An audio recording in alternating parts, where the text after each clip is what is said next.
Pemirsa, pembentukan Koperasi Desa dan Kelurahan Merah Putih atau KDKMP di Kota Palembang terus menunjukkan kemajuan meski target awal pembentukan KDKMP di 107 kelurahan belum dapat realisasi karena keterbatasan lahan.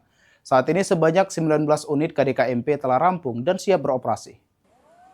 Pelaksanaan program Koperasi Desa dan Kelurahan Merah Putih di Kota Palembang mengalami penyesuaian dari target awal.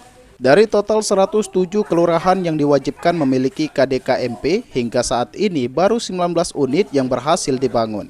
Keterbatasan ketersediaan lahan menjadi kendala utama dalam pembangunan koperasi tersebut.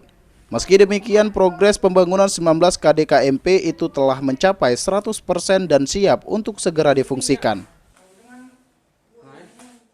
Dandim 0418 Palembang Kolonel ARH Erik Novianto mengungkapkan seluruh KDKMP yang telah selesai ditargetkan mulai beroperasi pada bulan Agustus secara serentak bersama peresmian 10.000 koperasi desa dan kelurahan Merah Putih di seluruh Indonesia oleh Presiden Prabowo Subianto.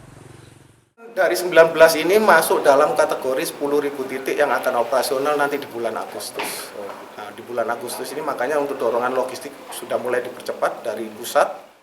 Tim Liputan, PAL TV.